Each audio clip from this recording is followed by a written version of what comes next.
اعوذ باللہ من الشیطان الرجیم، بسم اللہ الرحمن الرحیم۔ تاریخ ہند ما قبل تاریخ کا عہد تقریباً 3300 قبل مسیح تک، یا قدیم سنگی دور،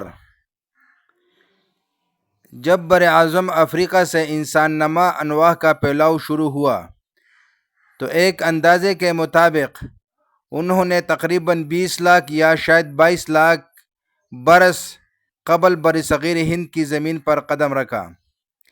ان اندازوں کی بنیاد وہ دریافتیں ہیں جن سے معلوم ہوتا ہے کہ کڑے آدمی کی نسل انڈونیشیا میں 18 لاکھ برس قبل اور مشرقی ایشیا میں 13,60,000 برس قبل موجود تھی۔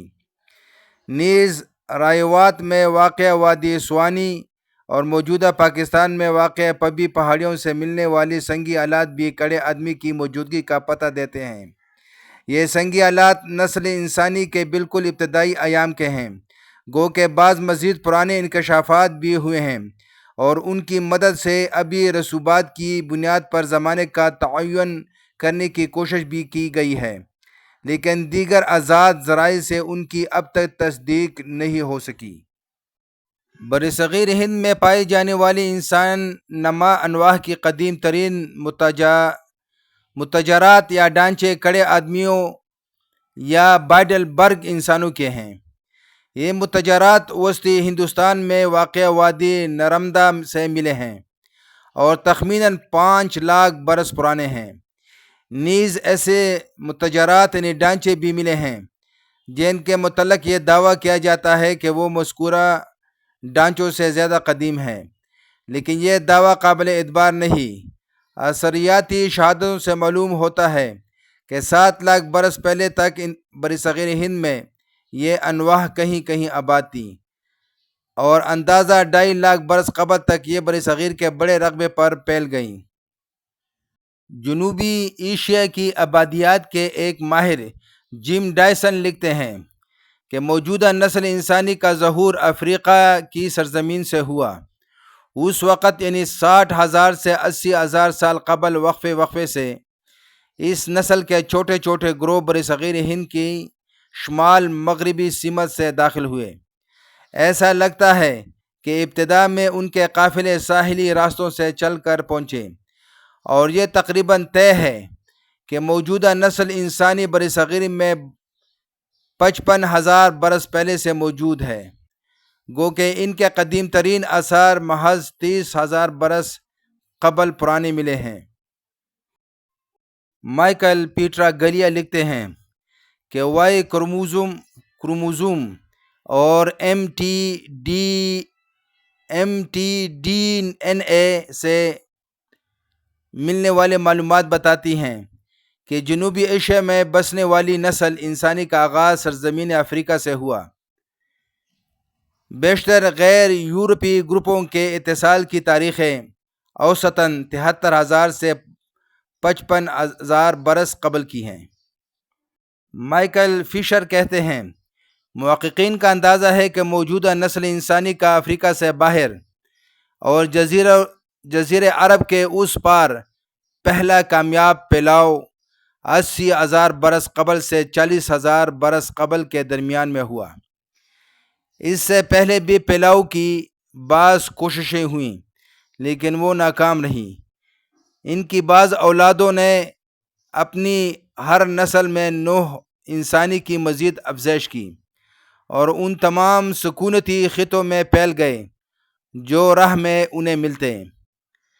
ان میں سے ایک نسل خلیج فارس اور بحر ہند کے شمال میں واقع گرم اور اپجاؤ ساحلی زمینوں کے گرد پھرتی رہیں، اور بالآخر ان کے متفرق قافلوں نے 75,000 سے 35,000 برس قبل کے درمیانی عرصہ میں ہندوستان کا رخ کیا۔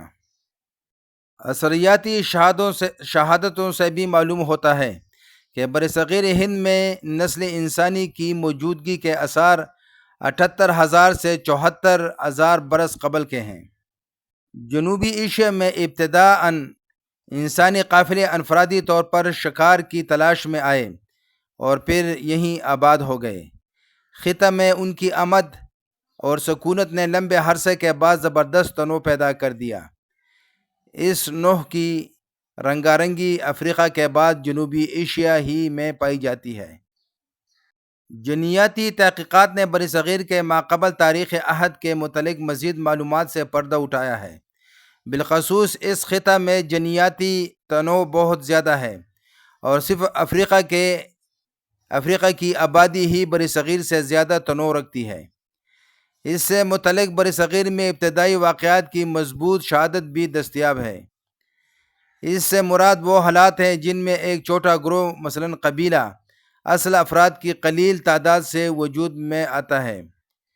مزید برآں دنیا کے بیشتر خطوں سے موازنہ کیا جائے تو برصغیر کا معاشرہ ازدواجی میں خاصا ممتاز نظر آتا ہے۔ نیا سنگی دور، آہستہ آہستہ یہ انسانی قافلے آوارہ گردی ترک کر کے کسی خطے میں مقیم ہونے لگے اور باقاعدہ بدوباش اختیار کر لی۔ یہاں سے نئے سنگی دور کا آغاز ہوتا ہے۔ برصغیر میں اندازہ 9000 برس قبل دریائے سندھ کے مغربی کناروں پر انسانی آبادی کی ابتدا ہوئی اور یہی آبادی بڑھتے بڑھتے قبل مسیح کے تیسرے ہزارے کی وادی سندھ کی تہذیب کی شکل میں نمودار ہوئی۔ چنانچہ ٹم ڈائسن لکھتے ہیں 7000 برس پہلے بلوچستان میں کاشتکاری کی مضبوط بنیاد پڑ چکی تھی اور اگلے 2000 برسوں میں مشرق کی طرف وادی سندھ میں آہستہ آہستہ اس کا رواج بڑھنے لگا۔ مائیکل فشر لکھتے ہیں کہ ایک مستحکم اور آباد کاشتکار معاشرے کی اولین نمونہ کا انکشاف مہر گڑھ میں ہوا ہے، جو درہ بولان اور وادی سندھ کے درمیان میں پہاڑیوں کے بیچ واقع ہے۔ 7000 قبل مسیح کے اوائل سے ہی یہاں زمین کی تیاری، اس کی دیکھ بھال اور مخصوص غلہ کی پیداوار کے لیے سخت محنت مشقت کی جانے لگی تھی۔ یہ کسان بھیڑ بکریاں بھی پالتے تھے۔ یہ بیلوں کو خصی کر دیتے تھے۔ بیلے کو خصی کر دینے سے مثلاً یہ خوراک کی بجائے پالتو بار بردار جانور بھی بن جاتے تھے۔ سنگی دور کے خاتمے پر یہاں پر برنجی دور شروع ہوا، یعنی شہرکاری کا دور، یعنی لوگوں نے شہر آباد کرنے شروع کر دیے اور شہر میں رہنے لگے۔